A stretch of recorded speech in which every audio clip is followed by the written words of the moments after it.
Stock picks of the week brought to you by proud sponsor stockcharts.com. That's a joke, they're not paying me for this. But we're going to be using them. Stockcharts.com. Alright, so if you're not familiar with what I do, every week I give 5 stock picks. And I use stockcharts.com to give you an idea of the technical analysis. Our goal here is only to look at the week ahead. We're doing completely technical analysis here, nothing fundamental. If you're interested in fundamental buy and hold strategies, this is not the video for you. Go to seekingalpha.com. I'm on there too, so if you're interested in my stuff, you can find me there. So first of all, let's look at the Indu, or you could let's look at the SPY. Let's do the SPY instead. All right, so the SPY is a ETF that is essentially an index fund that gives you exposure to the stock market in general. And we always want to look at the past 5 candlesticks because that's what happened last week. And then we're going to look forward into the next 5 candlesticks. Now, unfortunately, I was wrong about last week in terms of the market in general, but I was right on some picks. So let me tell you what I'm going to set up here. The overlays we want to look at, we'll just keep them as simple moving averages because they give us an idea of where the stock is generally at. But I switch them to 20 and 30 because we're doing swing trading. We want to look at a shorter time frame. Then for the indicators, we want the Arun lines, we want the Chaikin oscillator, and we want the slow stochastics. Those are my 3 favorite indicators, and I'll tell you how to use them in a minute. Alright, so here's the SPY. You can actually just buy the SPY outright. And you would actually beat pretty much every mutual fund, every hedge fund, just by holding on to SPY and nothing else. But most investors, most traders want to beat the SPY too. If you can beat the SPY consistently, you can trade for a living. All right. So I hope to get you to that point because I've been at that point. I am currently at that point, and you know, it's nice to only have to spend a couple hours a day and make a couple $100s a day, even with a small account. All right, so here's the SPY. What I was saying last week was we saw a switch, a reversal from this upward trend and a downtrend that would probably continue. Now, there are 2 problems that we see here, and I was betting that the market would go down last week, but if you look at the 5 candlesticks, 1, 2, 3, 4, 5, each represents 1 day of the last week. Obviously, we had a bullish or strong upward trend week. I am a gap trader, and I always bet that the gap will fill. So actually, I kind of was wrong last week to tell you to be looking downward because I was looking at a different index, not the SPY. There's a gap down here that should fill. Statistically, it should fill. But there is also a gap right here that would fill more quickly. So honestly, after looking at that gap, I realized I was wrong about that video I made last week because I didn't see that gap. What we looked at last week was, where is it? This one. This gives the top 30 stocks. The SPY gives you the top 500 stocks. In the top 30 stocks, if you look at the same thing, you don't see a gap. You see that? Compare the last 7 days here. There's a gap right there. There's a little blank space between these 2 candlesticks that we didn't see in the Dow Jones index. So honestly, that was my fault for looking at this and predicting the market instead of looking at the SPY and predicting the market. If we just looked at the SPY, we'd have seen there's a gap right here, and statistically that should fill within 7 days, and it did. So we should have been bullish, and my apologies for making that mistake. Again, I am not a financial advisor, so don't take what I say as a reason to buy or sell a stock. Just integrate it into whatever you already know or whatever your trading strategy already is to make a better decision. Okay, so moving forward, here's what happened last week in the SPY. We went up, and the last day is usually not important. Friday is usually pretty low in volume compared to the rest of the week. But still, we have 2 days that look like doji stars. Doji stars looks like my cursor right here. You see how there's an X? That's a day where the opening price and the closing price were the same, and that's pretty rare. Now for the SPY, we're getting 2 doji stars, and what that usually implies is that people don't know which way to go. So the consensus is not a consensus. investors aren't sure whether the next couple days will be bullish or bearish. And for us, that's okay because we are going to be swing trading. We just want to find the stocks that look bullish and trade them for a week and then get out.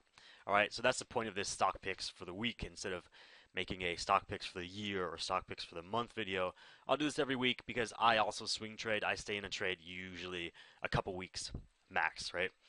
So here's the Arun lines, nothing special. Here's the Chaikin oscillator. It's pretty much flat, and stochastics also tell us nothing special. Now, I'm going to explain those in more detail, but let's first of all get into the stock picks of the week, and let me close Skype because it's getting annoying. All right, here we go. All right, so the first one is actually a stock pick I recommended last week. Yum. Obviously, they sell food. Last week I said to get in on this. If you did get in on this on Monday, you would have went from 69 bucks to 72 bucks, which is, I believe, a decent ROI. 63 divided by 69. So that's a 6% increase on a 5-day span. But what's important about Yum is we have a gap that looked very strongly like a breakaway gap. A breakaway gap occurs when the gap is very large, as you can see, and when the volume is very large. You see these bars at the bottom? These are all volume. See the volume bar for this day? Super big, right? Generally, when there's a large volume and a large distance away from the last price and the next price, the stock will continue downwards. Okay? And when it jumps down like that, it's called a down gap. Now, if you look at the candlesticks, the statistics will be more precise. When you have a white candlestick followed by a black candlestick, it does tend to drop for 3 days. But then after that, it tends to move upward. So here's what we saw. We actually saw it broke that rule. Instead of dropping for 3 days, it moved up for 3 days. And that should have been enough to tell us that there's going to be a closure of this gap. However, there's another gap. And here's where gap trading is complicated because you have multiple gaps that are open at a time. There's a gap open here.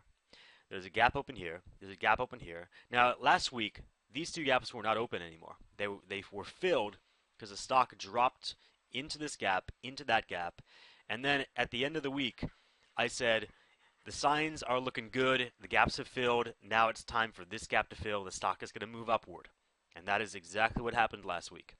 Now, if you look at the Chaikin oscillator, it's a very difficult indicator to understand, but think of it as the money flow into the stock. We can see how it's moving upward. It means people are starting to buy Yum. And that's good, because if people buy Yum, the price is going to go up simply due to the bend. The one worrisome feature here is that the stochastics are getting high. We don't need to worry about that yet until the red line gets above 80.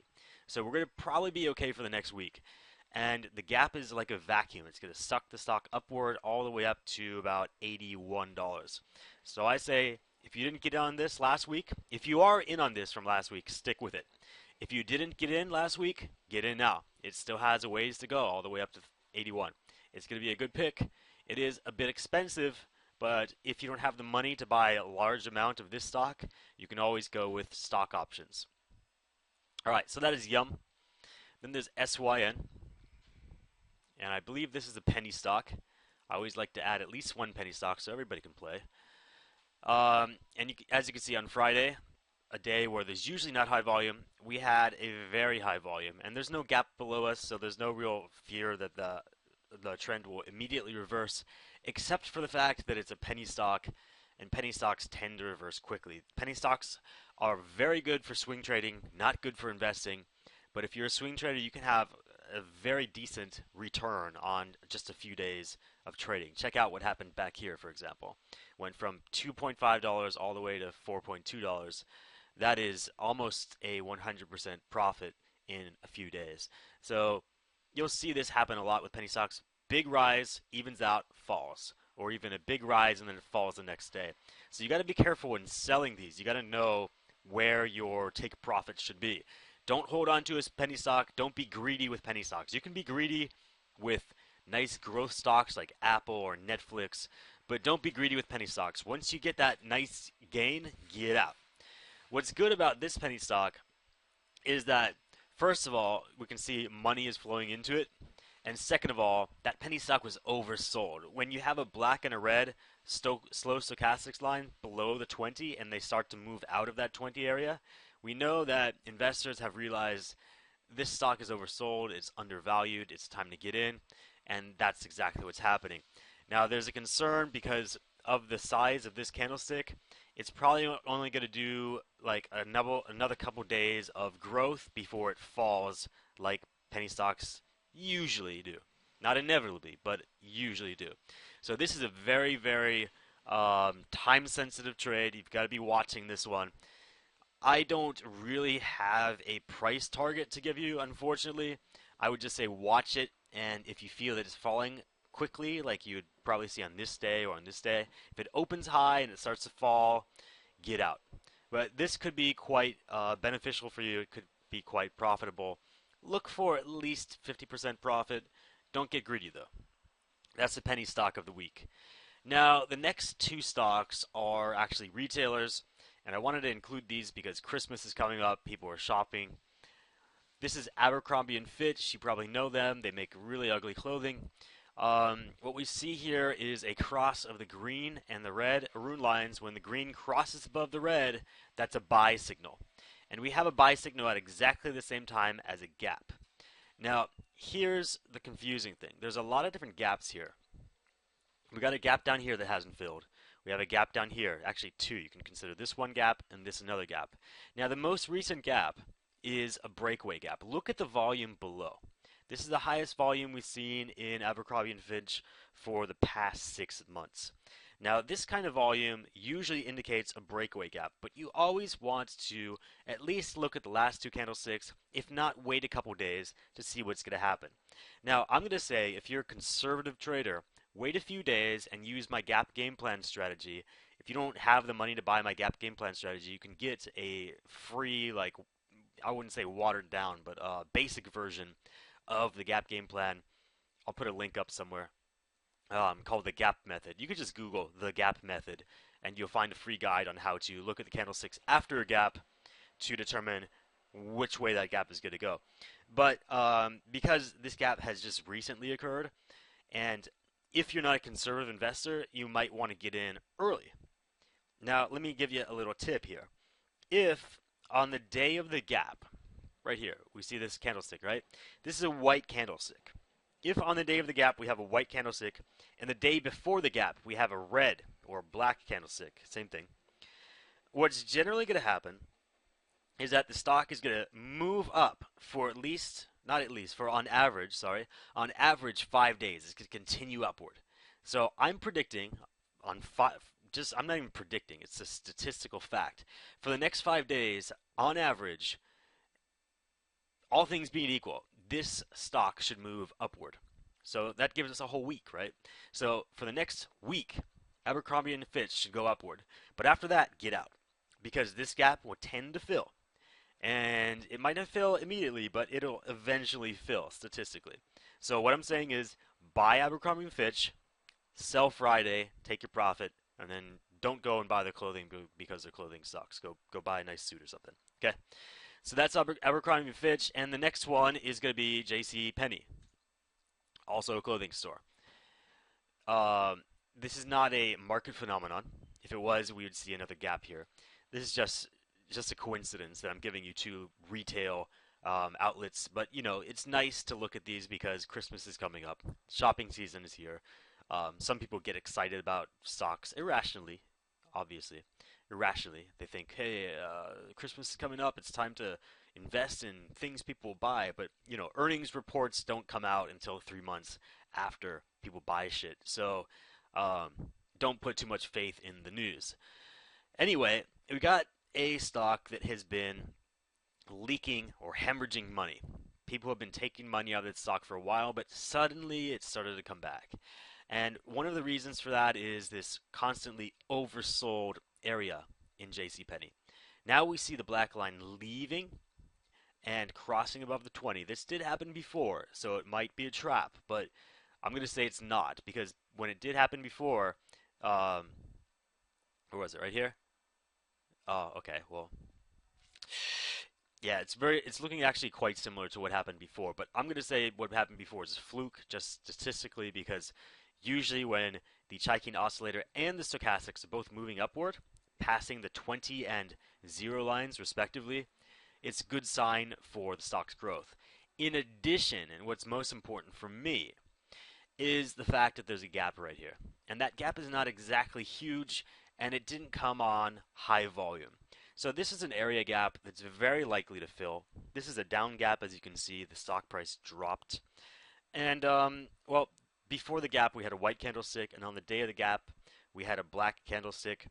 Statistically, what usually happens is the stock price tends to fall for the next 10 days afterwards, but evens out 3 days afterwards. So 1, 2, 3. At this point, it'll even out, and it might continue to fall or it might continue to rise, but it's going to be in this region for the next 10 days or so. Statistically, um, it's going to be lower than the gap. But over the next month, that will fill. So this is more of a position trade than a swing trade. Over the next week, you probably won't see this gap fill, but over the next 20 or 30 days, you probably will. So I'm saying this is a safe bet because it looks like we hit a support level. I don't think JCPenney is going to fall much further. I don't think it's a great company fundamentally, so it's not something I would buy and hold on to. But it is something you might want to position trade until this gap is filled, because statistically this should fill. This is a technical analysis video. Um, if you want to buy the stock straight out, go ahead. If you want to buy an option, in this case, you're going to want to buy a long-term option. I would go at least 2 months out, so I'd buy the January expiration date if you're into options trading. So buy a call for January, maybe go 750 or even $7 or maybe $8. It's up to you. But this is going to close. This gap is probably going to close. It's very likely in terms of statistics this gap will close. And the profitability seems rather reasonable. Okay, that's JCPenney. And then finally, we're going to do an ETF trade, an index trade. We saw the SPY before. That's the index of the market as a whole. But now we're going to look at XLU, which is very similar to the SPY, but it's just a portion of the SPY. It's all of the stocks that are in the utilities sector of the market. As you can see, we have a gap that is closing, but has not yet closed. We're at 43.39, and we can move all the way up to 43 point something something. That's not a huge area to profit from, but we got this Chaikin oscillator showing that money's flowing in. We might see another trend just like we did before, and the trends I noticed on XLU tend to last quite a while compared to the other sectors. So here you got a trend that lasted a month, and it didn't move up that high. But I mean, look how long these trends last. If what we're seeing is in fact a new trend, then you can hold on to this for a while. Now XLU pays out a dividend, and we can look at that in Morningstar. So it is a decent thing to hold on to if you just want recurring income by holding on to this. I think the dividend is quarterly. I'm not a dividend trader, so yeah. So every 12 months you should get 4% of what you invest just by holding on to the stock. So that'll just magically appear in your brokerage account. And how often do they pay out? Seeking Alpha is a good place to see. Seeking Alpha, XLU. And just look to the right and it'll tell you, I guess it won't. Okay. Oh, here. Dividend frequency quarterly. So every 3 months you'll get a payout, and whatever that is, it's going to be this times the number of shares you have. Okay? So if you bought 100 shares, well, you're going to get a little over $150 just by holding on to the stock. You haven't sold anything, you're just holding on to it. And if you get in now and it grows, well, that's good for you because the stock price is going to go up, your dividends are going to come in, and if these trends tend to last, if this trend lasts just like last time, well, you can move all the way up to 45 or so. Utilities is a pretty safe stock. It's not something you need to worry about falling too drastically. There's always a need for utilities, even when there's a bear market or a market crash. So it's a pretty decent sector to hold on to. Anyway, those are the stock picks for this week. Again, Yum is something I recommended last week that is probably still going to move forward. SYN is a penny stock. Abercrombie & Fitch is a shitty clothing store that has a nice area gap above us. This is probably going to be the most profitable, if not Yum. Um, and then JCPenney is pretty safe, and XLU is also pretty safe. So those are the stock picks for this upcoming week. As for the market, I'm going to say it's probably going to be a little bit bullish, just like it has been last week, though I'm really not sure. I have a lot of put options, and I'm hoping that there's a correction, or I hope that the market turns downward.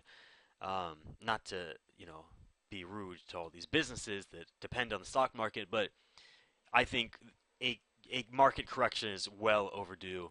And every 7 years, statistically, we do have a market crash. So I'm waiting for that, and when that happens, I'm gonna walk away with a nice sum of money. But in the meantime, I'm also holding on to some call options.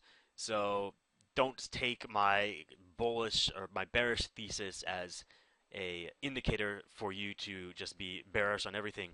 I only give bullish stock picks because I don't want to expose anybody to unlimited risk, which is what you do when you short a stock. So these are really the best bets for next week. And again, if the market does have a problem, a lot of these will still do well simply because they look like they are going to do well. The indicators are telling us that these stocks statistically will do well. Okay, so if you have any questions, again, leave them in the comment section below, and I'll do my best to answer them.